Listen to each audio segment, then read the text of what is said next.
Bonjour, bienvenue dans ce webinaire. Donc on est le mercredi 23 avril et aujourd'hui je vais vous présenter une nouvelle application Entopologie. C'est l'optimisation d'une forme, donc c'est d'une jambe, une prothèse de jambe, voilà, pour l'orthopédie. Donc la présentation va se dérouler en deux étapes. Une première étape où je vais vous présenter le logiciel Entopologie, d'où il vient, ce qu'il fait, les applications, donc pour que vous ayez une vision un petit peu globale du logiciel. Et ensuite, eh bien, on ira sur l'application même, qui donc aujourd'hui c'est sur en orthopédie sur l'optimisation d'une prothèse, donc de l'allègement. Hein, on va parler un petit peu d'allègement, on va parler de structure lattice aussi. Voilà, c'est pour vous montrer quelques petites applications sur de ce qu'on pourrait faire sur une prothèse donc de jambe. Euh, alors, on va commencer par la présentation un petit peu globale hein, donc du logiciel, ce qui va vous permettre de voir ce qu'on peut faire avec ce logiciel, puisque c'est un logiciel quand même qui est complètement innovant, hein, qui est nouveau, dont on n'a pas l'habitude de voir dans les bureaux d'études, dans les centres de développement. Donc je me présente Pascal Erchter, je suis à la société Callisto, on est distributeur en France de technologies, de solutions numériques, métiers voilà, qui permettent soit de développer rapidement des produits, soit de les fabriquer rapidement derrière. On existe depuis 20 ans, le siège et le centre technique est situé à Toulouse, mais on couvre la France complète avec voilà, des gens à Lyon, du côté de Paris. Et on a différents on va dire, groupes de produits, hein, alors notamment voilà, un pôle scanner 3D, un pôle numérisation de 3D, logiciel 3D dans lequel vient le logiciel Entopologie, hein, de modélisation, d'optimisation, euh, de rétroconception, voilà, il y a tout un tas de logiciels au milieu, et ensuite une partie fabrication avec l'impression 3D depuis plus de 15 ans qu'on intègre chez les clients, et le fraisage à commande numérique qui est notre métier premier, puisqu'on a commencé par le fraisage matériaux tendres pour le prototype il y a un peu plus de 20 ans. Donc aujourd'hui, le sujet, c'est un logiciel, donc une topologie de. Alors, c'est même pas un logiciel de modélisation, on va parler, c'est un logiciel d'ingénierie avancée. C'est-à-dire qu'au-delà de la modélisation et de la conception, on va pouvoir utiliser en fait tout un tas de savoir-faire engineering pour développer un produit. Alors, la création de Entopologie est partie d'un constat qui fait que effectivement, les technologies de fabrication dont je vous parlais, notamment l'impression 3D, permettent de réaliser aujourd'hui des produits qu'on ne pouvait pas faire auparavant, hein, donc des formes complètement innovantes, infaisables avec les technologies précédentes. De la personnalisation aussi, hein, qui était économiquement infaisable auparavant et qui aujourd'hui est possible avec l'impression 3D. Donc en fait, le constat est de dire que les logiciels de modélisation et de CAO d'aujourd'hui ne répondent pas finalement, ne sont pas en phase avec ces outils de production qui arrivent derrière et qui permettent de fabriquer très très rapidement. Donc on a besoin d'outils aujourd'hui qui sont beaucoup plus malléables, beaucoup plus rapides. Et en fait, c'est de là qu'est venu en fait le développement de ce logiciel Entopologie. Nouvelle approche donc de conception hein, qui n'a rien à voir avec les logiciels de CAO standard voilà, du type SolidWorks, CATIA, ProI, etc. Là, on est sur une façon de concevoir complètement différente. On voit bien, hein, donc effectivement, les choses un petit peu standards qu'on peut retrouver en bureau d'études ou en centre de développement. Donc, on peut partir des nuages de points. Donc, effectivement, à partir de scan 3D, on peut modéliser une pièce avec des nuages de points, hein, avec simplement des X, Y, Z, tout un tas de points qui va modéliser une forme. On peut le faire aussi avec du maillage. Donc, si on relie les points, on va créer un maillage en fait qui va définir une forme. Tout ça jusqu'à des surfaces, hein, donc on peut surfacer, créer des plans, créer des surfaces qui vont définir un objet. Donc c'est là où on arrive vers la CAO, aux outils d'analyse, où effectivement à partir de cette CAO, de ces maillages, on peut venir modéliser. Donc c'est là où on retrouve... alors je me lève, hein, on retrouve un petit peu... alors oui, si on peut me mettre en écran peut-être, hein, global. Merci. Voilà. Donc ce que je disais, ça c'est vraiment les formats assez standards qu'on retrouve aujourd'hui en, en outils de développement, hein, CAO standard. Alors il y a des CAO un petit peu plus de modélisation organique. Et en fait, une topologie se base sur des formes complètement différentes. Donc c'est celle-là, c'est en fait c'est la modélisation des objets par des formules en fait mathématiques qui définissent en fait des flux. Donc on va définir euh, on va définir ces flux et c'est à partir de là en fait qu'on définit l'objet. Donc on définit l'objet par son ensemble et non plus par ses limites, par ses extrémités, donc qui peut être des points, qui peut être des surfaces. Donc la grosse différence se situe là. Je vais vous parler un petit peu plus de ces différences. Alors, d'où vient une topologie pour l'origine? C'est issu, c'est Brad Rothenberg hein, qui a créé, qui est le fondateur, donc qui est toujours à la tête de l'entreprise aujourd'hui, qui a créé, donc c'est une personne qui est issue du MIT aux États-Unis et qui a développé donc ce concept. Actuellement, il y a, pour citer deux personnes, il y a le fondateur de SpaceClaim hein, qui fait partie effectivement du développement de ce produit-là. Et il y a notamment au board l'ancien CEO responsable de chez Autodesk. Donc on voit qu'il y a des grands noms, en fait, des logiciels déjà CAO traditionnels qui sont venus s'imbriquer avec le fondateur qui a eu cette idée nouvelle et qui permet de créer aujourd'hui un logiciel qui se développe et qui se développe de manière très très structurée. Les étapes clés de la topologie, donc on va aller très vite, mais juste pour montrer que c'est un logiciel qui est quand même très récent, hein, donc c'est vraiment une innovation qui vient de sortir, hein, ça fait 5 ans que ça a été créé, ça a été créé à New York, hein, c'est toujours à New York aujourd'hui, le siège social d'Entopologie. Et dans les étapes clés, bon, il y a eu effectivement beaucoup de levées de fonds, hein, c'est vraiment, voilà, ça suscite un gros intérêt puisque je pense que ça va être euh, euh, une vraie rupture en fait hein, dans le développement de produits et avec les intégrations. Donc on voit en 2019 effectivement l'arrivée du CEO d'Autodesk au board. Voilà, ça montre l'intérêt du logiciel qu'il peut y avoir. Les verticales, hein, les domaines d'activité verticales sur lesquels une topologie aujourd'hui se développe le plus, hein, donc c'est l'aérospace, aérospatial et la défense, le médical, l'automobile et tout ce qui est produit de consommation, de grande consommation en développement.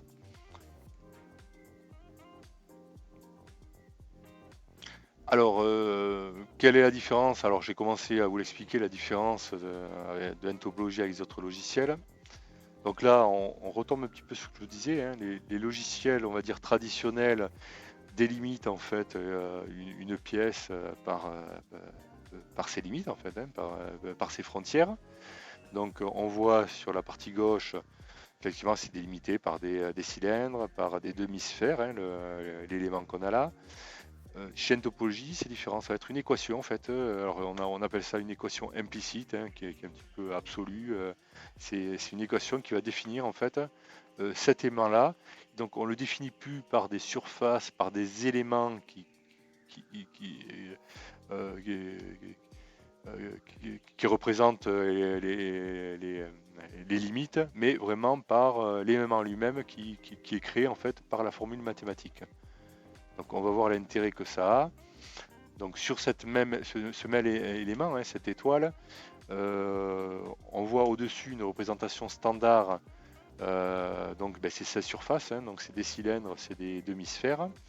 Voilà, alors c'est des évaluations, alors forcément ça dépend des logiciels, ça dépend des choses, mais voilà, on pourrait imaginer à 14 kg le poids du fichier, de ce fichier-là, de cette structure-là. En formulation implicite, c'est une seule formule qui est beaucoup plus simple. Donc on va être voilà, à 12 kg. Bon, on gagne un petit peu. Maintenant, de par la formule implicite qui définit ça, la deuxième étape où on va multiplier par, alors je ne sais pas combien, mais par un nombre d'éléments assez important le même élément, en représentation standard, c'est-à-dire qu'on va multiplier toutes ces surfaces-là par autant d'éléments qu'il y a. Donc effectivement, forcément, on tombe à 1 mégabit de données de cet élément-là. En implicite, en fait, on reste quasiment au même, puisqu'en fait, on met juste que cet élément et fois, donc je sais pas combien d'éléments, fois x éléments, et en fait, c'est notre représentation. Donc au lieu de définir toutes les surfaces et de multiplier les surfaces, on dit juste que c'est l'élément qu'on avait auparavant. Donc l'équation qui va définir l'élément, elle est fois 5, fois 6. Dans ce cas-là, je sais pas, il y a peut-être une centaine d'éléments. Voilà. Et dans la partie droite, on retombe aussi sur la partie avec 8000 surfaces sur une représentation standard.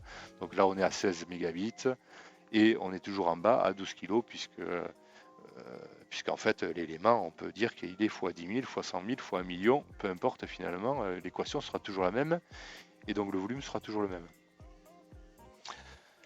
Voilà.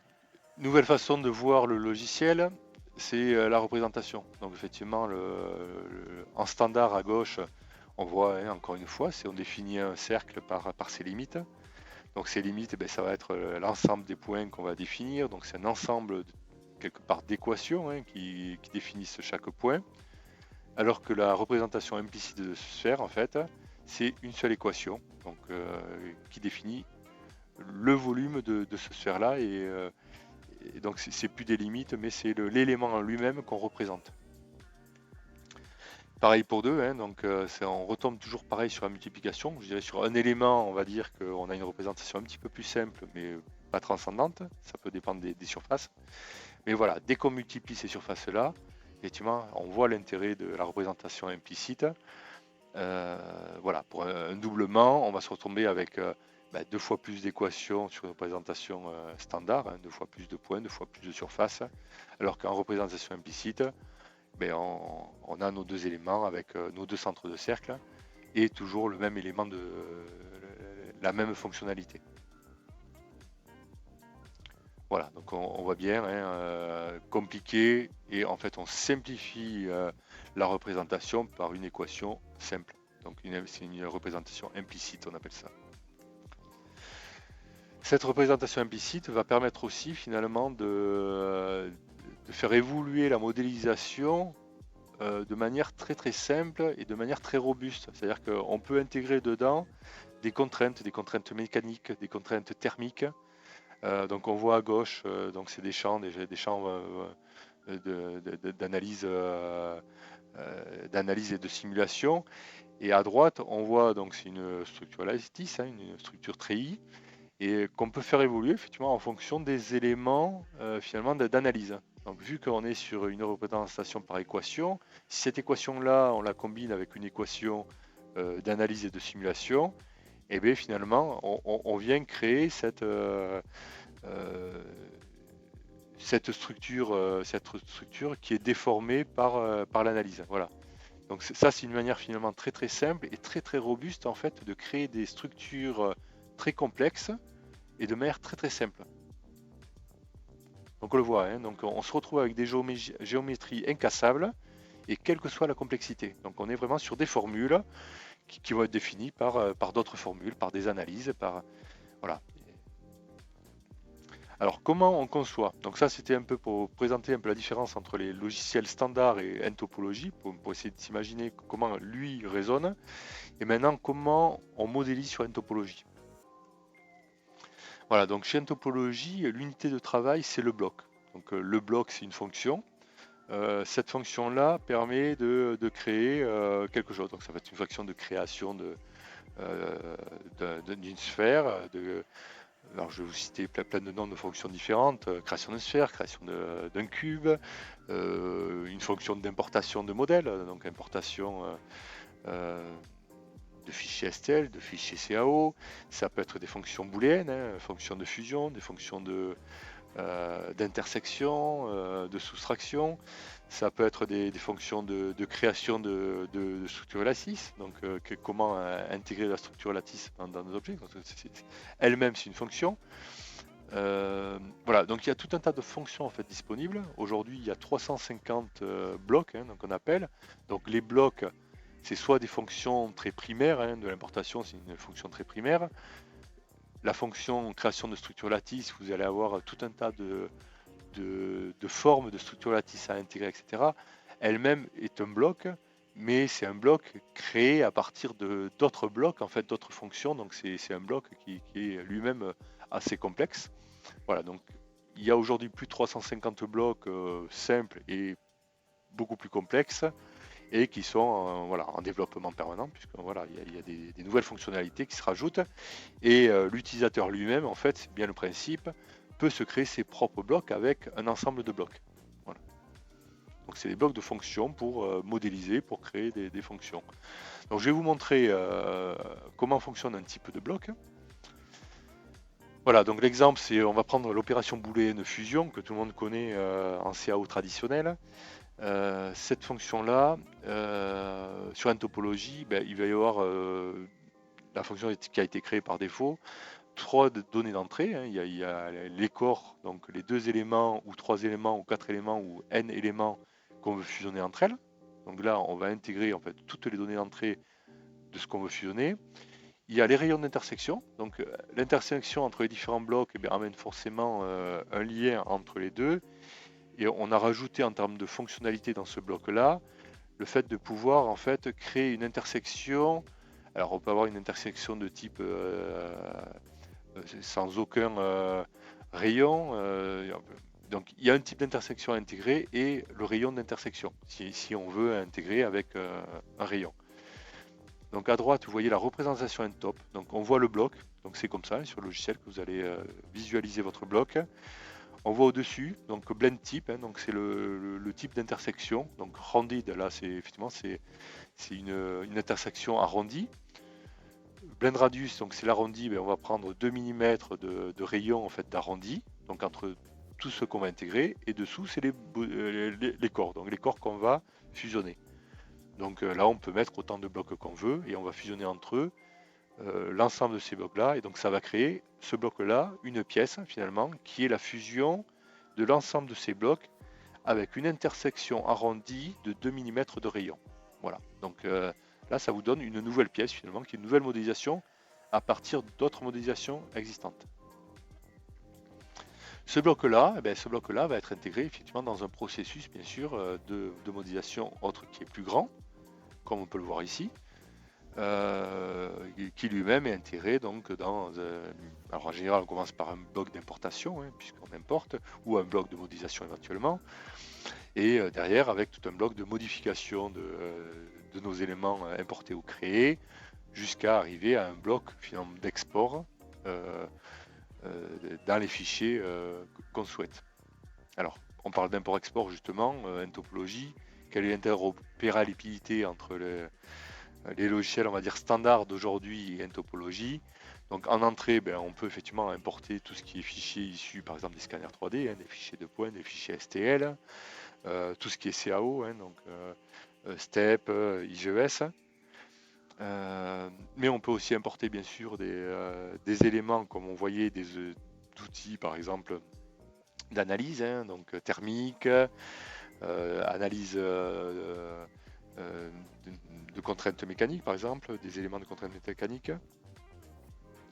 Et avec ça, on va bien sûr intégrer le process. Donc forcément, la modélisation va se faire avec un process. Donc là, c'est du savoir-faire quelque part interne.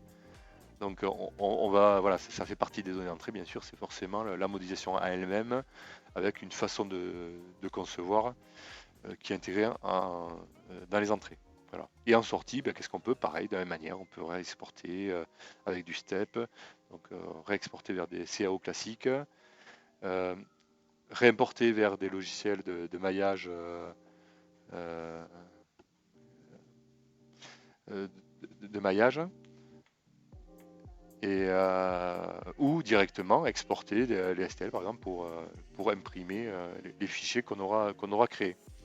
Et alors notamment ben, tout ce qui est effectivement fabrication, l'avantage c'est que voilà, contrairement à des CAO classiques où ben, je dirais sur des formes très complexes, il va falloir peut-être vérifier parce qu'on peut se retrouver avec des trous, avec des surfaces inversées, avec voilà, dès qu'on commence à avoir beaucoup de surfaces, ben, souvent il y a des problématiques, donc il faut traiter, nettoyer et réparer les fichiers.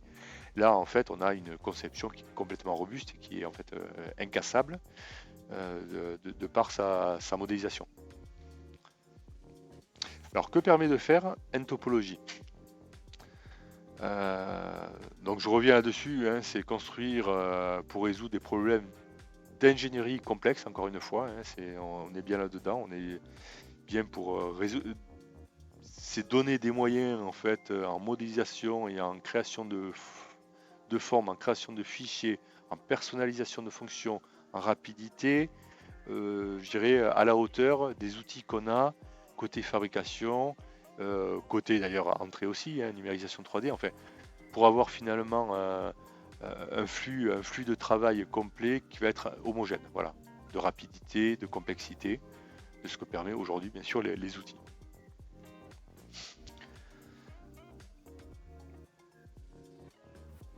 Donc ça redit, hein, donc encore une fois, logiciel d'ingénierie complexe, géométrie robuste, donc incassable, hein, quel que soit le type de structure lattice, de complexité de forme, etc., vous aurez toujours une forme, une modélisation qui sera parfaite. Une approche métier aussi, hein, puisque comme on travaille par fonction, on travaille forcément par création de valeur ajoutée, création d'éléments en fait métiers. Donc en fait, on va aller définir des flux de travail, en fait, des flux de travail pour modéliser des pièces. Voilà, et pour pouvoir les modéliser, les remodéliser, les re-remodéliser autant de fois qu'on veut, avec éventuellement des différences, hein, des personnalisations, des tests, des choses comme ça, avec un gain de temps important, hein. Donc on voit bien procédé d'ingénierie réutilisable, puisqu'une fois qu'on a créé nos fonctions, on réutilise. Voilà. Donc là on voit en bas un peu un process, hein, qui peut être fait via par exemple une topologie avec un bloc au départ, hein, qui est modélisé, donc soit sur Ntop, soit en CAO et importé, puisque là c'est on va dire une CAO classique. Puis ensuite, eh bien, réaliser une optimisation topologique, on voit dans la deuxième pièce. La troisième, c'est toujours l'optimisation topologique, mais qui a été retravaillée et avec, on voit un petit peu de structure lattice qui est intégrée dedans. Dans la quatrième, on voit de l'analyse, hein, donc on analyse la pièce pour voir quelles sont les contraintes qu'il peut y avoir au-delà de ça. On intègre dans la cinquième aussi d'autres types de flux.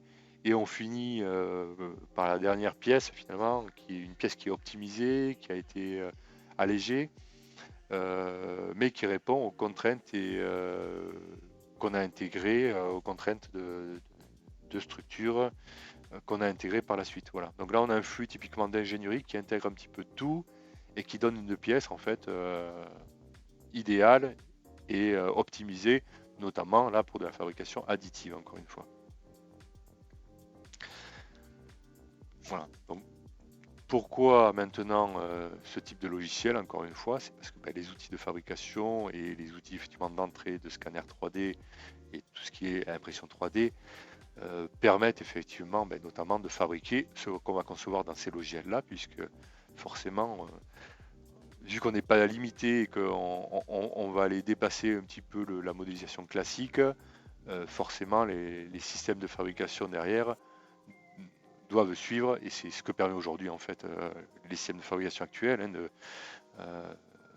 de fabrication additive. Donc voilà, donc pourquoi aujourd'hui effectivement le logiciel, voilà, pourquoi il est démarré il y a 5 ans et pourquoi il se développe énormément actuellement et pourquoi il amène tant d'intérêt, qu'il apporte tant d'intérêt aujourd'hui. Voilà. Donc encore une fois, voilà, et plus rapidement, système ouvert, hein, puisque c'est un logiciel bien sûr qui est ouvert, hein, il n'y a pas de, on peut créer ce qu'on veut, les blocs sont ouverts, on peut réutiliser autant de blocs, les gros blocs, on peut regarder les sous-blocs qu'il y a dessous, donc voilà, il n'y a aucune fermeture, c'est vraiment très très open comme logiciel. Ça permet de capitaliser, même en interne, capitaliser sur des flux, capitaliser sur des process de fabrication, de conception, ce qu'on ne pouvait pas faire avant, hein, si on avait une personne qui savait très bien faire une modélisation, une optimisation topologique. C'était très lié finalement à ses connaissances à lui, à ses capacités. Aujourd'hui, on peut créer des flux d'entreprise qui intègrent vraiment toute la façon de faire et toute la façon de concevoir. Donc ça va au-delà vraiment de la modélisation. On intègre c'est un flux et un process de modélisation et de conception. Voilà, et donc on met protection de propriété intellectuelle, puisque bien sûr ces flux-là d'entreprises qui sont créés par l'entreprise peuvent être effectivement, enfin, sont la propriété de l'entreprise en elle-même. En fait, ce flux-là, c'est pas la propriété. Donc les avantages Ntop, si on voulait mettre quelques chiffres, hein, bon, encore une fois, ça dépend bien sûr des modèles, ça dépend des éléments, ça dépend des applications, etc. Mais euh, voilà, quand on pose la question sur des clients, sur ce qu'ils gagnent, voilà, ce qui ressort, c'est 10 fois plus rapide, la rigidité, bien sûr, bien supérieure, beaucoup plus léger, on arrive à faire des pièces beaucoup plus légères. Des performances techniques quand c'est dans le cas par exemple des changeurs thermiques, puisque là c'est une grosse application pour une topologie, ils vont être 300 fois supérieurs, donc là on explose effectivement les performances. Des temps de développement et d'engineering qui sont réduits, 6 jours. Si on prend des logiciels d'ingénierie, de modélisation pour arriver à créer des structures lattices de ce type-là, éventuellement en intégrant de l'optimisation, etc. En 4 heures, on peut faire les mêmes pièces sur une topologie. Voilà, donc un gros gain de temps, des choses beaucoup plus robustes, et avec tout un tas d'outils en fait qui permettent encore une fois d'alléger, de gagner en performance, d'intégrer que ce soit effectivement des éléments thermiques, des éléments mécaniques. Donc c'est vraiment une vraie évolution. Donc là on retrouve effectivement les applications, enfin les domaines d'activité dans lesquels une topologie aujourd'hui en fait se développe le plus. Et je vais vous parler donc d'applications d'une manière globale, voilà, enfin, de différentes applications qui sont utilisées avec le logiciel, qui sont déployées, je dirais, avec le logiciel Ntopologie pour donner des idées en fait de ce qui peut être fait avec. Donc dans l'aéronautique spatiale, donc là effectivement on est sur de l'allègement structurel, hein, donc c'est de l'optimisation topologique clairement. Donc soit de l'optimisation topologique simple, soit ça peut être par effectivement voilà, c'est pas d'accord, sans utiliser on va dire des contraintes, mais en allégeant par la structure, hein, par des structures treillis, en créant des structures vides, en créant des structures plus fines. Voilà, donc tout ça on peut le faire et on peut le faire de manière automatisée. C'est surtout ça en fait. Hein.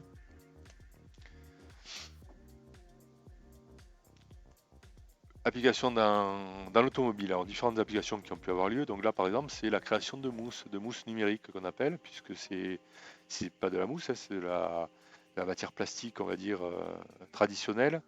Mais en créant des structures différentes, on va pouvoir créer en fait euh, une matière qui va être souple en fait. Hein. On va créer de la souplesse par la structure interne de la matière. Donc là, on voit qu'on arrive à créer donc c'est une tête, un support de tête hein, qui est créé en mousse. Et on a créé différentes structures internes lattices qui permettent de créer des densités différentes et donc effectivement des pièces plus ou moins molles, plus ou moins souples. Voilà, donc c'est ce qu'on appelle de la mousse numérique. Donc c'est utilisé aujourd'hui, c'est en développement pour créer de la mousse un petit peu sur mesure. Ça permet l'avantage, encore une fois, de créer aussi des souplesses différentes à différents endroits dans une même pièce. Donc on pourrait imaginer, c'est comme si on avait une mousse avec des densités différentes dans la même pièce.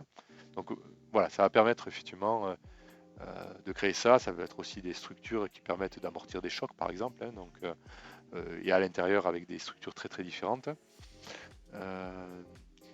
Voilà. Et donc, voilà. Donc ça, c'est une application dans l'automobile. Là, c'est optimisation structurelle.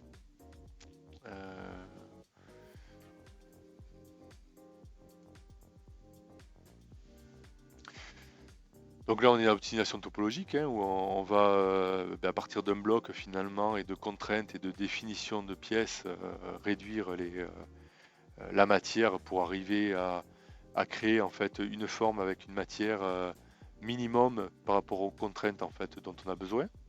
Donc forcément derrière ça va être de la fabrication additive qui va être derrière.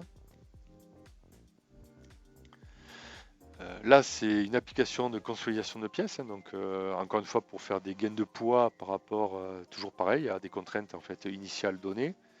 Donc là, ben, ça permet de réduire effectivement l'épaisseur, par exemple, d'un tuyau par l'intégration en fait de structures treillis autour de ce tuyau-là pour rigidifier le tuyau. Donc cette intégration-là, vous pouvez le voir dans des applications futures, est faite de manière quasiment automatique, hein. Une fois qu'on a créé la fonction, c'est automatique et ça permet effectivement voilà, de réduire, donc d'avoir des gains de poids ou des gains de performance aussi à poids équivalent. Design industriel, donc là on voit la création finalement de la personnalisation d'une pièce, donc c'est un devant de voiture et dans lequel on a intégré le logo N-Topology. Et l'idée, c'est qu'effectivement, on peut sur même pièce venir intégrer n'importe quel logo. Donc, on pourrait imaginer demain commander sa voiture avec son propre logo et que le constructeur, effectivement, quand il vous livre votre voiture, elle est livrée avec vos initiales devant directement intégrées. Voilà, donc dans tout ce qui est produit grande consommation, mais aussi dans tout ce qui est médical, on voit l'intérêt de la personnalisation automatisée, on va dire, de pièces. Donc on tombe justement dans les applications médicales de la personnalisation, la plus pure personnalisation. Donc effectivement tout ce qui est implantologie, hein, où on va créer effectivement de la structure. Donc là c'est des plaques implants qui sont sur mesure, qui sont faites. Donc là c'est sur un crâne. Mais cet élément-là qu'on a créé sur un crâne, il a été défini au départ hein, avec une certaine structure, avec une certaine épaisseur, avec des éléments voilà, d'accroche hein, qui sont des trous pour venir l'accrocher à l'os. Donc tout ça c'est bien défini dans un flux de travail et l'avantage c'est que derrière on va pouvoir importer le crâne d'un nouveau patient, aller modifier éventuellement le déformer par rapport aux besoins, par rapport au trou, mais il va créer automatiquement cette plaque d'implant sur mesure et avec les bonnes conditions comme ils ont été définis dans le process. Idem pour ça, là c'est pareil, c'est des systèmes d'accroche voilà, pour accrocher un os qui a été cassé.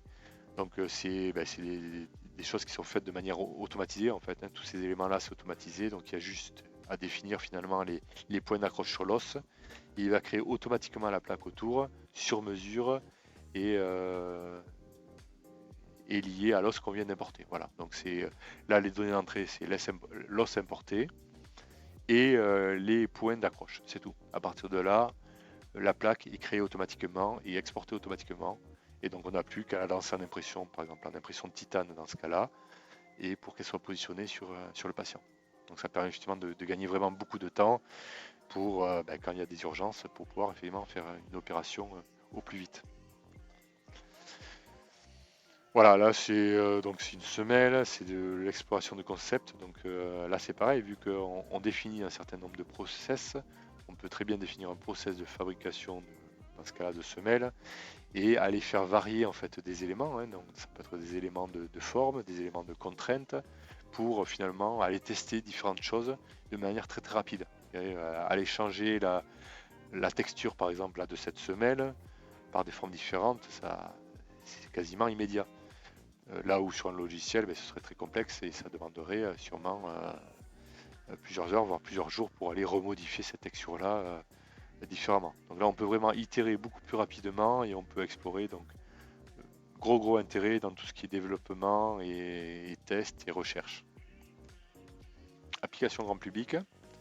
Donc là, on retombe sur la mousse numérique, hein, qui est une autre application. Donc vous voyez, c'est un casque, mais on est un peu comme sur l'automobile. Hein. Pour créer une structure effectivement absorbante. Hein. Donc là, c'est une mousse absorbante qui va être optimisée et qui peut être optimisée effectivement par le logiciel dans lequel on va intégrer effectivement là où, par exemple, en fonction du type de choc qu'il peut y avoir, aller rajouter un petit peu plus de rigidité à un endroit qu'à un autre. Donc dans la même mousse, on va avoir vraiment des systèmes d'absorption qui vont être différents à différents endroits de la tête. Donc c'est des choses qui aujourd'hui ne sont pas faites, hein. Sur des mousses standards, on a une mousse qui est homogène sur l'ensemble. Là, on va pouvoir créer une mousse en fait hétérogène qui va amener effectivement des points de compression différentes suivant les endroits de la tête. Donc on parle vraiment de création de produits différents en fait, hein. C'est pas juste aller plus vite sur des produits existants, mais c'est pouvoir créer des produits qui aujourd'hui ne sont pas faits, hein. Donc là, on va juste, ben voilà, à la volée éventuellement, faire une selle un petit peu sur mesure en fonction du poids, en fonction de la personne, hein, aussi de la morphologie de la personne. Donc on pourrait intégrer effectivement voilà, les contraintes, on va dire, de la personne, hein. Donc là, c'est des contraintes de pression pour pouvoir automatiquement fabriquer une selle sur mesure en fait. Donc on peut comme ça faire de la personnalisation à la demande. Là, c'est la personnalisation de la création de texture, hein, de design. Donc on revoit pareil sur la coque de l'appareil photo, N-topologie. Ça permet de créer en fait un logo. Bon là c'est logo N-topologie, mais voilà, on pourrait mettre n'importe quel logo dessus à la demande. Il suffirait juste d'importer le logo et automatiquement il sortirait la coque de téléphone sur mesure à la forme. Voilà, pareil sur le côté oreillette, on peut faire de l'oreillette bien sûr sur mesure de la même manière. Et encore une fois sur des formes, effectivement, on voit quand même la précision avec tous les éléments, et notamment sur la coque, avec tous les trous à l'intérieur. On est sûr d'avoir une forme qui est robuste, donc qui est bonne et qui peut être imprimable directement sans aucun souci. Ou frisé si besoin, bien effectivement sur la coque, ce qui serait possible aussi. Voilà, on va finir par les applications et les résultats d'applications, de 3 applications. Donc là, c'est un élément de structure, hein, pour le spatial. Donc on a utilisé le logiciel N-topologie pour optimiser cette structure-là. Donc on voit, hein, à gauche la structure qui était faite à partir d'éléments usinés et assemblés. Et à droite, l'élément qui a été réalisé en impression 3D avec l'optimisation par le logiciel N-topologie. Donc la réduction de masse, on a gagné 50% de masse, hein, donc on a réduit le poids par 2. On a divisé le poids par 2, pardon. Malgré, effectivement, on voit d'un passage, hein, puisqu'on a changé du coup de matière, on est passé de l'aluminium à de l'inconel. Mais on a, malgré cette diminution de poids, augmenté la rigidité, on a on a augmenté la rigidité de 20%. Et bien sûr, le coût qui est lié au poids économisé, etc. Bon, c'est spatial, voilà, on est sur du 20 000 € sur la pièce, hein.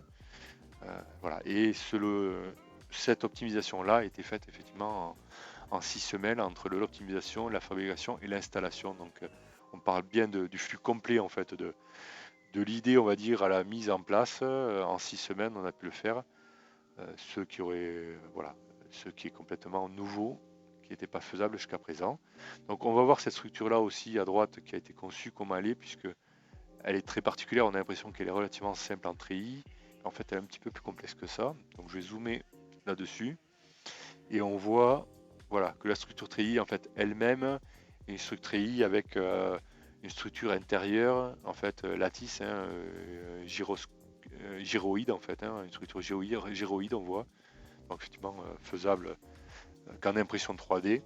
Mais c'est ce qui donne, bien évidemment, la légèreté et la rigidité de la pièce au final. Donc super cas, super exemple et effectivement super résultat derrière. L'échangeur, donc deuxième effectivement, et ça c'est des applications dans les échangeurs qui se développent énormément avec une topologie, parce que on imagine bien là pareil, hein, on doit être sur une structure gyroïde, hein, au milieu, donc qui a été créée. Donc là on est parti de zéro et on a recréé un échangeur thermique.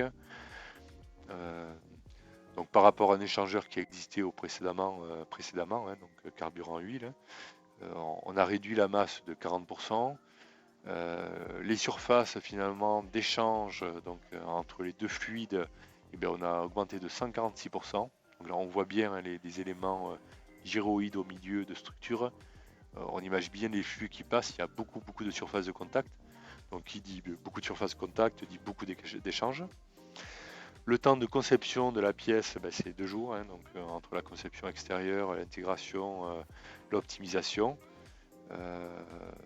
Et bon, voilà, on dit que la durée de vie de la pièce est évaluée à 5 ans, pour dire que c'est une durée de vie, on va dire, standard dans ce type de pièce. Voilà, donc là,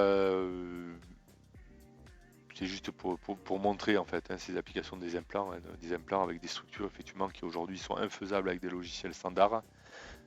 On voit bien la précision, les éléments, la texture qui est intégrée dedans pour qu'il y ait une meilleure intégration osseuse. Donc là, c'est le résultat, ben, je dirais que il n'est pas physique, hein, puisque bon, c'est pas tellement une histoire de réduction de poids, c'est pas une histoire. Mais alors, il y a effectivement les temps de développement qui sont réduits, mais de toute manière, on ne pouvait pas le faire avant, ce type de choses. Et encore une fois, c'est bien sûr un gros gain en fait médical, puisque ça permet de l'intégration osseuse encore une fois, donc une cicatrisation on va dire par le patient plus rapide que ce qu'on pouvait faire avant. Donc là il y a un intérêt humain réel. Voilà, donc ça c'était la présentation du logiciel en topologie avec les différentes applications. Donc je pense que ça donne une bonne idée générique du logiciel. Et on va passer maintenant à la présentation donc, de l'application d'aujourd'hui, qui est la création en fait, alors on l'a fait en 2 parties, de cet élément-là optimisé. Donc l'idée c'est effectivement, on a une jambe donc une prothèse qu'on a créée en fait en CAO classique. Et on veut l'optimiser. Donc on veut l'optimiser en 2 façons. Un, c'est la rendre sur mesure pour un patient donné, hein, quand on a numérisé la partie de jambe qu'on va intégrer dans l'emboîture, ici, qui est la partie haute. Donc il faut bien sûr faire du sur-mesure. Là, on n'est pas sur du sur-mesure, on est sur un truc standard. Et optimiser, puisqu'on va demander à gagner un petit peu en poids, hein, puisque c'est des pièces, celle-là, c'est une pièce qui est assez lourde. Et par exemple, cette pièce-là, effectivement, on voit bien que peut-être rajouter un petit peu de surface pour pas que ça glisse, puisque c'est le pied, donc ça risque de glisser derrière. Donc on va optimiser en fait notre pièce et vous montrer comment on peut le faire de manière plus simple avec le logiciel Entopologie. Donc on va commencer par la partie haute emboîture. Donc la boîture, c'est l'endroit où on vient mettre le bout de jambe qui reste pour venir accrocher en fait à la fausse jambe, hein, à la prothèse. Donc on est parti d'un fichier numérisé, hein, STL.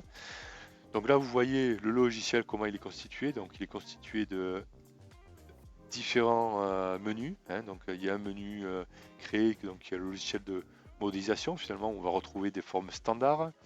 On peut créer du plan, du vecteur, des courbes assez classiques. Ensuite, il y a tout un tas d'opérations liées à la modélisation, hein. Donc, on peut créer de la coque, on peut créer de l'extrusion, on peut créer tout ce qui est les opérations booléennes. Là, on les retrouve ici, avec des analyses et puis des systèmes d'outils derrière. Ensuite, on est sur tout ce qui est lattice, hein. Donc c'est la structure interne, c'est la structure treillis, donc c'est la création de structures treillis de manière globale. Donc là, on voit, il y a un certain nombre d'outils qui sont déjà proposé, hein. Donc là on voit c'est la structure gyroïde, puisque c'est quand même une des structures les plus utilisées, qui est le plus avancé aujourd'hui. Mais on peut créer de la structure un petit peu à la demande, ou de la structure lattice mais en surface, qui va nous permettre finalement de faire du texturing, hein, en fait 3D sur des surfaces. Donc créer de la texture sur des surfaces. Là, on va travailler sur les champs de force, hein, donc champs de force avec de l'intégration effectivement d'autres éléments pour aller modifier finalement nos éléments. Là, c'est des équations mathématiques, donc on peut venir intégrer bien sûr des formules mathématiques à notre modélisation. Donc c'est un peu l'avantage finalement de l'entopologie aussi, vu qu'on travaille par formule, on peut venir manuellement, voilà, doubler un élément, lui faire une rotation, voilà. Donc il y a tout un tas d'éléments mathématiquement qu'on peut aller modifier, même si effectivement c'est peut-être pas ce qui est le plus utilisé.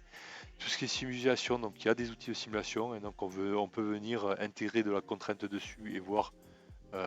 Donc voilà, c'est un logiciel, c'est des logiciels de simulation relativement simples, voilà, donc c'est pas, on n'est pas encore une fois sur un outil de simulation pure, hein, donc on peut faire un petit peu d'analyse structurelle, hein, mécanique, de l'analyse thermique, mais voilà, je dirais qu'après il y a d'autres logiciels qui permettent d'aller sur des choses beaucoup plus poussées, mais l'idée c'est d'aller modéliser très rapidement en intégrant quand même, je dirais, des contraintes standards, on va dire, hein.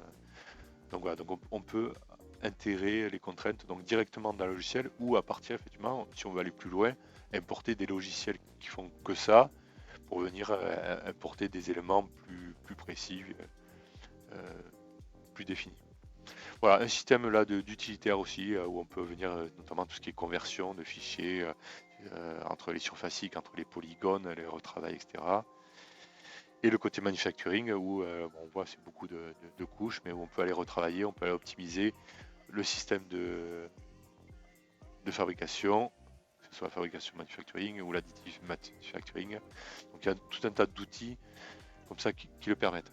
Voilà. Et là, c'est des outils un petit peu plus métier d'architecture, jusqu'aux analyses où on peut finaliser en redéfinissant des analyses. Donc on retrouve certains éléments d'ailleurs à plusieurs endroits, mais ça vous donne, c'est en gros c'est tout ce qui est bloc qui est classifié comme ça dans ces menus et qui permettent d'aller les chercher manuellement. Donc c'est vrai qu'au début, ben, on va aller chercher comme ça dans ces blocs-là. On va voir par la suite que on peut aussi aller chercher en recherchant ici AddBlock. Si je fais par exemple la fusion booléenne, voilà. Si je mets boole, vous voyez, booléenne, là on retrouve les opérations booléennes d'intersection, d'union, etc. Donc finalement, au début, on va aller un petit peu dans les menus, et puis ça permet de savoir tout ce qu'il y a. Après, on va aller chercher les blocs directement là-dedans. Donc là, effectivement, booléenne, intersection, union, on le retrouve effectivement dans ce qu'on avait là. On les retrouve ici, hein. C'est les mêmes. Donc là, vous avez les menus, et là, vous avez à gauche, effectivement, tout le process. Donc là, c'est le process qui a été fait pour créer ben, la coque, hein, sur mesure. Donc je peux vous montrer effectivement au final ce que ça peut donner. Voilà, donc au final, on va arriver à une structure. Alors, ça en est une, mais on va voir on va en mettre plusieurs. Mais c'est une de celles-là, hein. Donc celle-là, elle est sur mesure, elle est créée effectivement à la forme de la jambe. Elle est optimisée, elle a été réduite en termes de taille, et elle a été effectivement renforcée par une structure extérieure. Alors de cette façon-là, ou c'est une autre façon. Donc il y a deux façons de faire, il y a celle-là.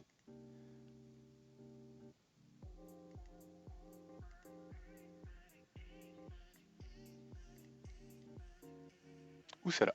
Voilà. Donc c'est deux structures lattices différentes, mais qui sont faites de la même manière.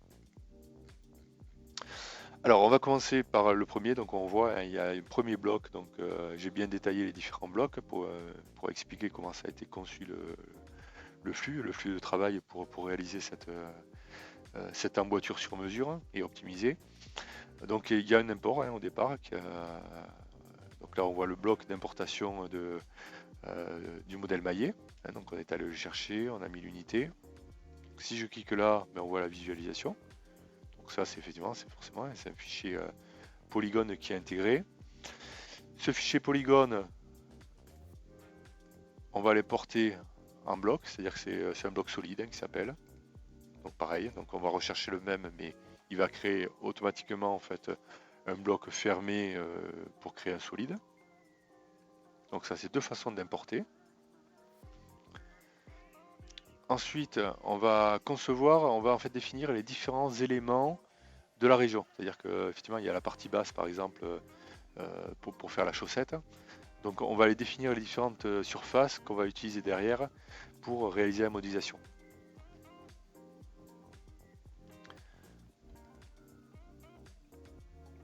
Donc là, toujours, hein, c'est-à-dire qu'au départ, là, on est toujours ici en polygone ou en surface en solide polygone.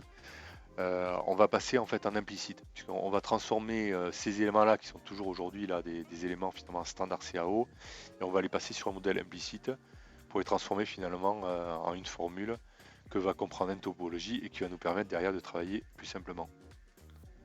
Voilà. Donc là, hop, on a le même élément finalement de la surface CAN est passé en surface implicite. Alors là, on peut voir par exemple, on va aller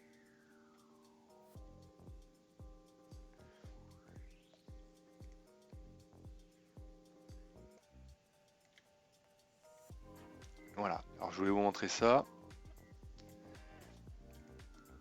Voilà, là c'est ce qui définit en fait la surface de l'élément en implicite, hein. Donc c'est vraiment la formule mathématique en fait qui définit cet élément-là.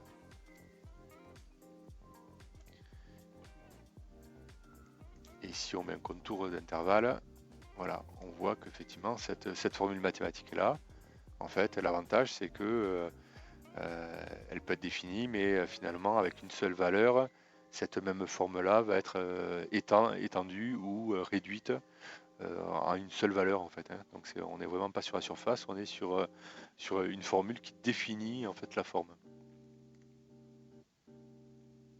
Hop, je remets ça. Donc création donc à partir de la surface donc implicite, hein. Donc là, pour vous montrer un peu comment ça fait, c'est que si cet élément là qu'on est à l'intérieur là, donc importation de la surface scannée, hop, cette surface scannée là, on la passe en implicite dans le bloc implicite, et du coup on se retrouve avec le bloc implicite. Ensuite on va créer l'épaisseur. Donc pour créer l'épaisseur, on va intégrer cette surface implicite dans le bloc création épaisseur. Donc du coup ça crée une épaisseur, je vais vous montrer, hop, là on affiche. Voilà, donc je peux même enlever l'autre, même si elle est cachée finalement par la deuxième, mais je peux l'enlever, voilà. Donc là c'est la même surface, sauf qu'on a créé une épaisseur à cette surface là. Donc déjà on se retrouve sur un modèle solide.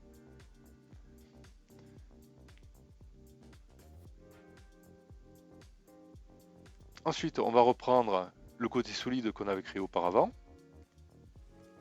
De la même manière, donc on crée un modèle implicite. Donc là, on a le modèle implicite de la même manière. Donc, on va voir le field of view aussi.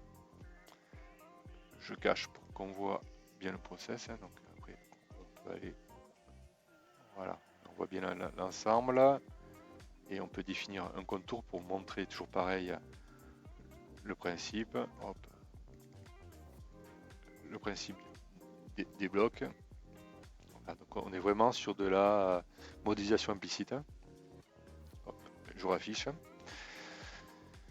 Là, on va pas s'en servir, mais c'était, je vous l'ai mis pour vous montrer comment on pouvait faire par exemple un moule extérieur. Et si on voulait mouler cet élément-là, ben, il y a effectivement une fonction de soustraction. On va soustraire en fait un bloc qu'on a créé, hein, donc c'est un cylindre. Voilà, c'est ce cylindre-là qu'on a importé, donc qui est une structure standard, hein, par modélisation. Ici, là, create. Vous voyez, là-dessus, on a créé. Et on a fait une opération booléenne de soustraction entre ce cylindre et le solide implicite qu'on avait auparavant, donc celui de dessus. Donc toujours pareil, hein, je peux vous montrer, je retire. Donc là, on a juste le cylindre, solide implicite, je le mets là-dedans, clac, et ça le met.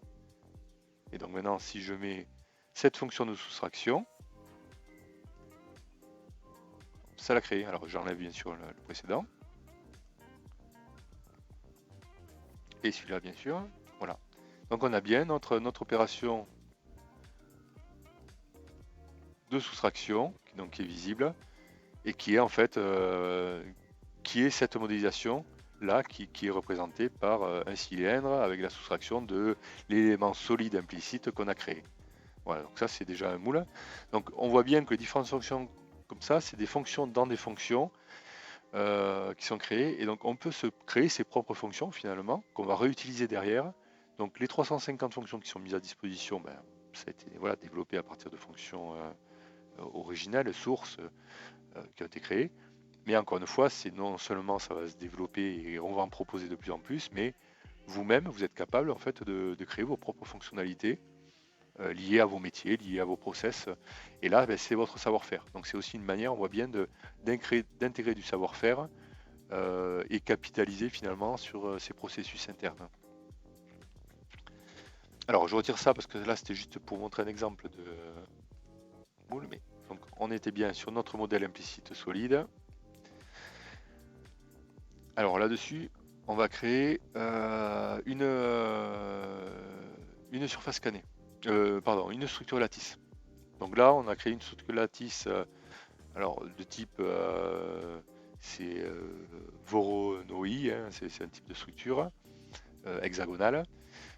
Donc on voit bien le type. Et dessus, ben, on l'a fait effectivement sur la surface numérisée, hein, donc implicite bien sûr. Et voilà, donc on a défini un certain nombre de points, de trucs pour définir effectivement la structure hexagonale, comme on l'a défini, on va dire, au niveau de la taille. Donc c'est création de la forme hexagonale lattice sur la structure numérisée. Ensuite, la frontière, création des frontières, hein, donc la frontière haute, vous voyez, donc c'est cette frontière-là. Donc c'est à chaque fois on définit en fait les différents éléments, hein, c'est ce qu'on est en train de faire là. Et la fusion ben, des deux éléments qui sont la frontière plus les éléments. Voilà. Donc là on se retrouve avec une structure qui est propre en fait. Hein, structure, alors lattice c'est plutôt intérieur, mais une structure treillie on va dire externe qui est propre et qui est fermée. Voilà. Donc, qui est effectivement la fusion des deux. Hein. Si on ouvre ça, on retrouve encore une fois la fusion des deux. Donc de ça, ben, on va créer nervure. Hein. Donc on va créer un 3D quelque part de ça, puisque là on est encore en 2D. Hop, voilà, donc ça crée une épaisseur, pareil, qui est définie avec c'est une des fonctions hein, que vous avez, voilà, avec une hauteur de 3. Donc vous avez 3 mm effectivement d'épaisseur. Ça. On va créer une épaisseur, puisque là c'est de la surface finalement, hein, puisqu'on est parti de deux lignes qu'on a épaissies. On va maintenant créer l'épaisseur. Voilà, donc là c'est l'épaisseur. Donc toujours pareil, hein, on est sur de la forme robuste. Hein, l'intersection entre les deux, on n'a aucun souci, c'est parfait. Donc toujours je retire celui par avant parce qu'il n'est pas utile. Donc ouais, voilà, vous voyez, on a une épaisseur de 1 mm. Ensuite, on va reprendre la coque qu'on avait créée auparavant, hein, donc avec l'épaisseur de coque, si vous vous souvenez. Donc on va faire une opération booléenne. Alors, on a les deux, hein, donc on a effectivement à la fois la coque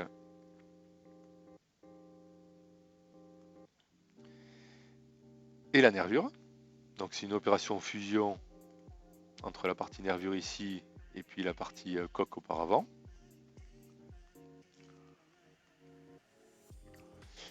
Et on va soustraire la jambe qu'on avait au départ, qui était la jambe solide en fait, puisque quand on a épaissi à ce niveau-là, on a épaissi en fait sur la surface, donc on a épaissi à la fois sur l'extérieur et sur l'intérieur. Donc on va devoir retirer maintenant finalement la partie intérieure de la jambe. Donc c'est ce qu'on fait, hein, c'est ce qu'on vient de créer là, et on déduit de ça la jambe en elle-même pour être sûr que c'est vraiment du sur-mesure et qu'on a la jambe au final. Donc voilà. Donc on a enlevé la partie. Donc on a vraiment la jambe qui va se fitter dessus et la structure externe qui est parfaite. Voilà.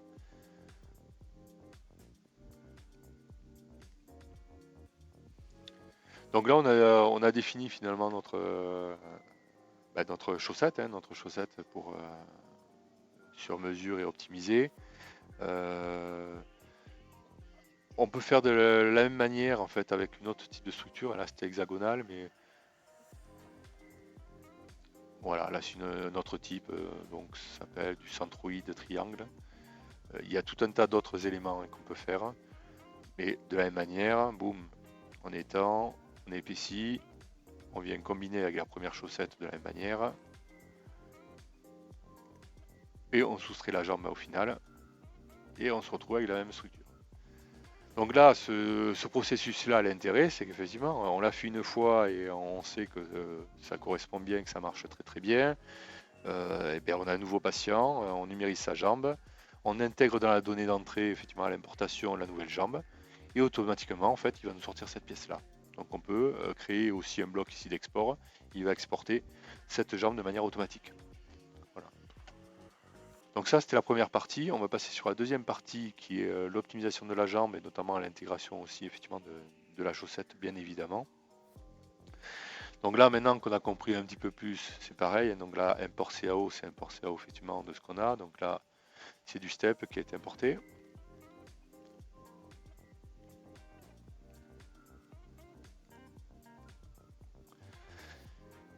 Alors là, on peut aller effectivement rechercher finalement, pareil, définir les régions. Donc l'idée, c'est de séparer un petit peu les différents éléments.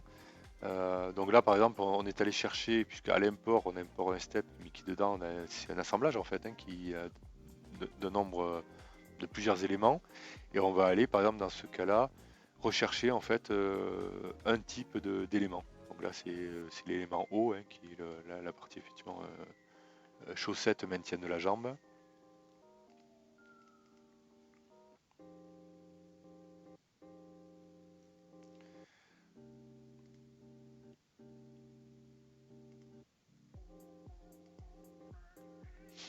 Voilà. À partir de là, on va aller rechercher en fait les surfaces de cet élément-là.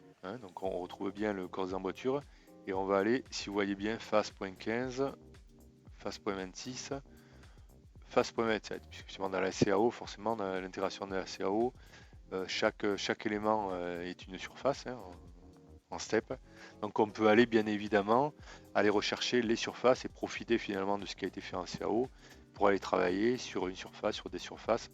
Donc l'intérêt, c'est vraiment que, voilà, c'est pas de perdre ce qui a pu être fait et d'aller finalement travailler sur des choses créées, quoi. Donc voilà, donc on a différents, voilà, donc ça c'est sur la partie haute. Donc ça c'est une partie avant, pareil, vous voyez. Donc ça c'est la partie du pied avant. Si je remets le haut, voilà, c'est pour vous montrer. Donc ça effectivement on retombe sur la surface du pied avant, pied arrière. Voilà, etc. Donc on définit en fait, je ne vais pas vous les faire toutes, mais toute notre surface. Euh, c'est pour ça qu'on a bien mis définition des régions. Et là c'est la partie attache par exemple. Voilà, là c'est la partie jambe qu'on va optimiser derrière dans un deuxième temps. Donc voilà. En gros, on resépare toutes les pièces puisqu'on a importé un fichier step complet. Donc forcément, on va aller faire des choses différentes sur chaque élément. Là, on va faire une optimisation topologique. Dans la partie haute, on va aller intégrer la chaussette qu'on a faite sur mesure.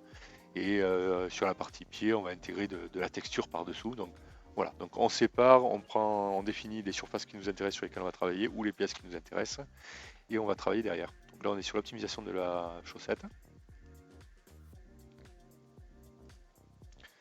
Donc hop, on retombe sur la même chose avec l'optimisation comme on a vu tout à l'heure de la chaussette avec les surfaces.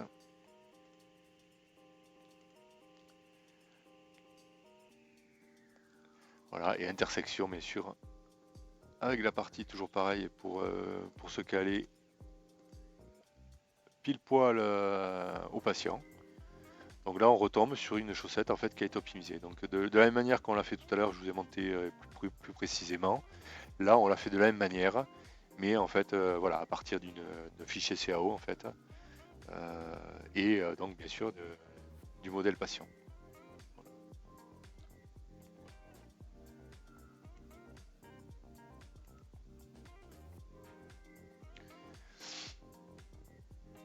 Ensuite, allègement de la jambe. Donc là, on va travailler sur l'allègement de la jambe. Donc je vais fermer ça, puisqu'après on rassemblera de toute manière l'ensemble. Donc c'est cette pièce-là, justement. Donc pareil, on a utilisé une fonction d'allègement. Donc c'est de l'optimisation par intégration en fait d'une structure interne creuse lattice qu'on a définie.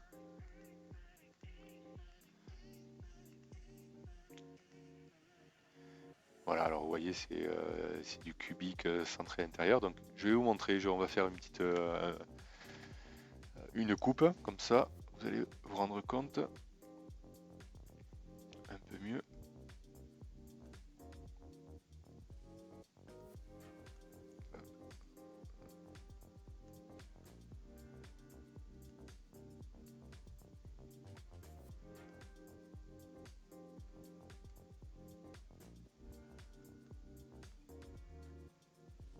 je vais cacher, il doit y avoir une surface que voilà, j'ai oublié d'enlever.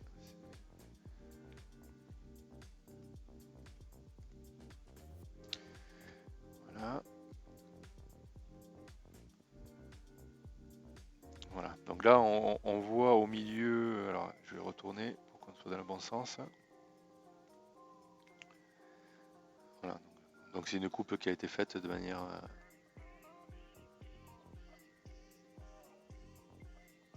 C'est faire quelque chose de joli. Voilà. Donc là, on voit l'allègement. Hein. Donc cet allègement-là, c'est une seule fonction. Hein. Donc vous imaginez un petit peu le travail qu'il pourrait y avoir en CAO pour faire ça, en importation, etc.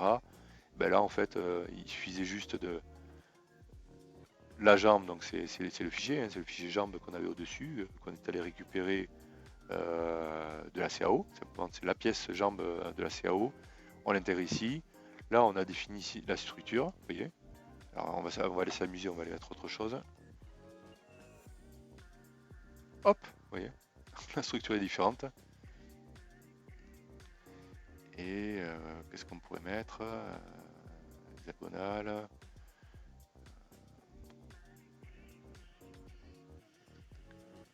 On va mettre celui-là.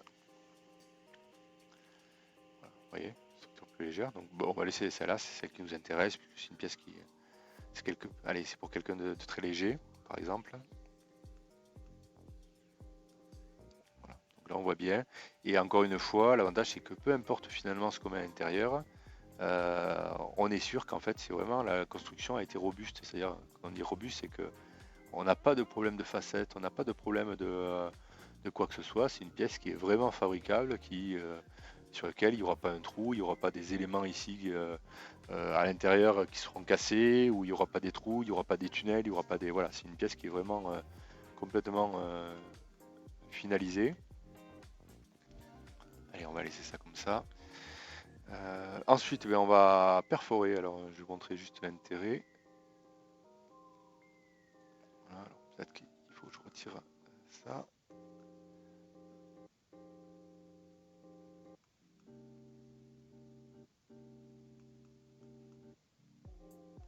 Alors, je vais retirer l'élément.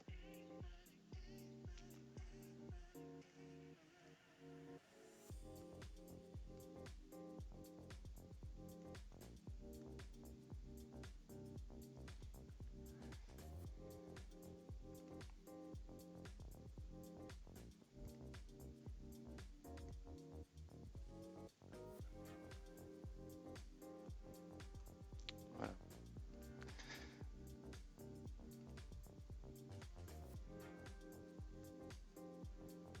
Voilà, donc là on voit bien que la pièce, donc c'est la pièce qui creuse à l'intérieur avec la structure lattice interne. Et là on va perforer en fait cette partie-là. Donc là on la perfore sur le côté. Alors l'objectif en fait c'est dans l'idée de la fabrication additive, c'est pour pouvoir retirer effectivement l'intérieur de la pièce. Puisque bon, forcément si elle est pas, si on fait pas de trou, elle sera remplie en fait de matière. Donc il faut qu'on puisse les vider pour gagner, pour avoir réellement le gain de poids. Donc en fait on crée une fonction de perçage où on a défini effectivement la taille des trous et la face bien sûr sur laquelle on l'a fait. Alors, je vais vous montrer la face. Voilà. Donc c'est là où on voit l'intérêt effectivement. À un moment donné on est allé chercher import CAO body.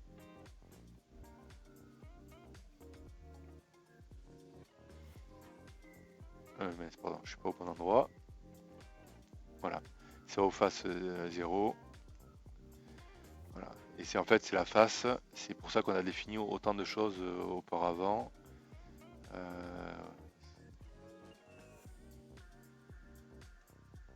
pas celle-là. Voilà, bon, mais c'est une des faces en tout cas qu'on utilise, qui est la face devant, et en fait sur laquelle on définit finalement le perçage. Alors, on aurait pu le faire n'importe où, mais voilà, c'est la face.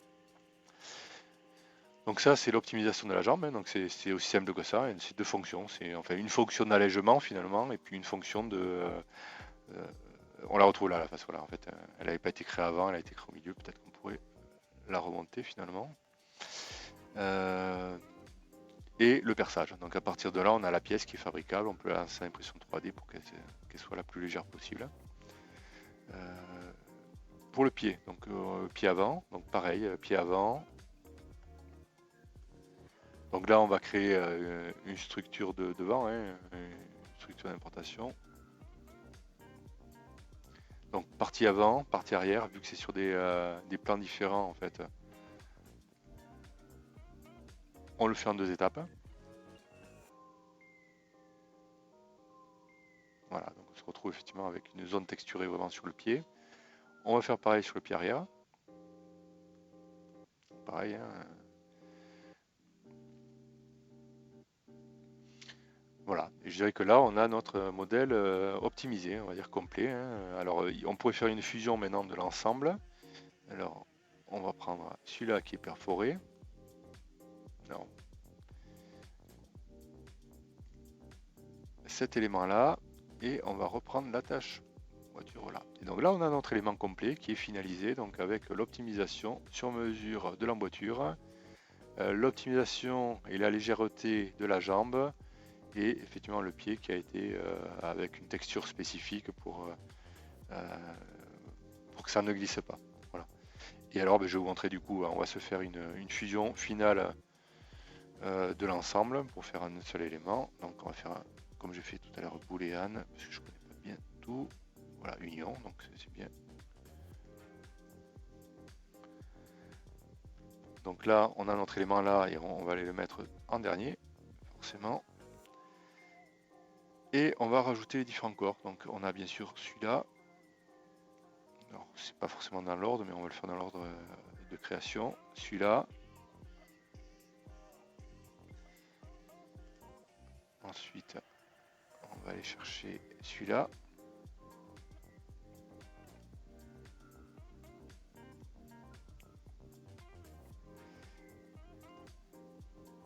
Et le dernier.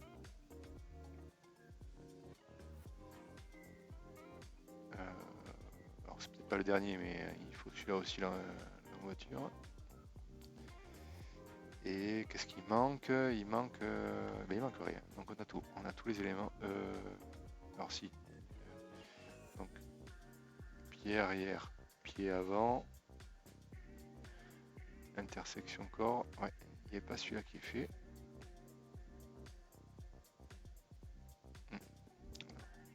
Attendez, je fais plus.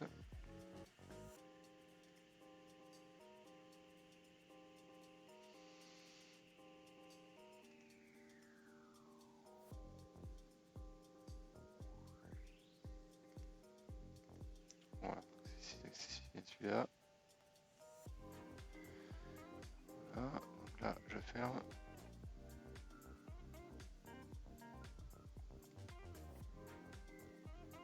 Voilà, donc là on a tout. Voilà, et donc on a bien la booléenne là qui est visible, donc je peux la refermer. Voilà, et là on a notre fonction finalement qui est complète, qui rassemble en fait tout ce qu'on a fait auparavant. Voilà, donc on peut venir rajouter, finalisation. Voilà, donc on peut se créer des blocs et puis en plus se créer des éléments pour savoir où on en est et puis pour évoluer. Voilà, donc là on a effectivement un élément et on pourrait à partir de là effectivement retravailler, recréer à partir d'un patient, à partir d'un truc, enfin voilà. Donc on peut itérer autant de fois qu'on veut. Voilà, donc bah, c'était une présentation pour vous montrer comment on crée effectivement sur mesure. Alors là, on va se mettre en high résolution.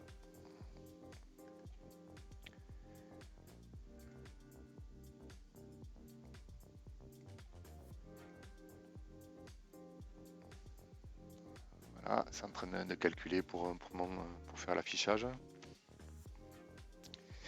Et voilà, donc j'espère que en tout cas voilà, ça a permis de vous rendre compte un petit peu des possibilités de N-topologie, avoir une vision à la fois un petit peu globale de ce qu'on peut faire, même si encore une fois on n'est pas exhaustif, hein, on voit bien qu'il y a beaucoup d'applications et c'est aussi pour ça qu'on vous propose finalement chaque vendredi de vous présenter une application qui peut être quelque chose de très proche de votre domaine, qui peut être complètement différent, mais qui en tout cas permet peut-être de se projeter et de voir vraiment l'intérêt de ce que peut apporter le logiciel N-Topologie, je dirais, à votre métier à vous. Encore une fois, nous, Callisto, l'objectif, notre leitmotiv, hein, c'est la technologie au service des métiers. Et là, on est complètement dedans, c'est-à-dire que c'est un logiciel vraiment métier, process, et qui permet vraiment voilà, d'apporter de vraies fonctionnalités au métier, au développement de produits et de produire des choses qui jusqu'à présent n'étaient pas possibles ou alors très compliquées avec les outils actuels. Voilà. Alors, ben, c'est fini pour aujourd'hui en tout cas. Donc, si je vais vous poser quelques questions et je vais vous demander si ça vous dérange pas d'y répondre, ça nous permet aussi de faire évoluer, de nous améliorer au fur et à mesure. Alors, si vous pouvez répondre à quelques questions, voilà, sur votre satisfaction effectivement du webinaire. N'hésitez pas aussi à taper si vous avez des remarques, des choses dessus. Enfin, n'hésitez pas à taper, à mettre vos remarques. Hein, si vous avez des applications d'ailleurs que vous souhaitez qu'on présente. S'il y a des questions en parallèle pendant que vous répondez aux questions, n'hésitez pas à poser des questions, je vais y répondre. Mais sachez que voilà, on est à votre disposition de toute manière, bien sûr, pour éventuellement des démonstrations personnalisées ou pour réfléchir à votre application à vous et voilà, voir comment une topologie dans votre application pour vous peut vous faire gagner du temps, de l'argent, etc. Et bien sûr, peut vous permettre de vous différencier. Merci pour les réponses au questionnaire. Est-ce qu'on a des questions?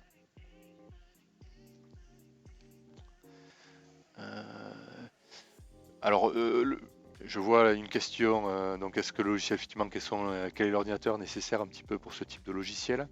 Donc, bon, bien sûr, c'est des bons ordinateurs hein, qu'il faut.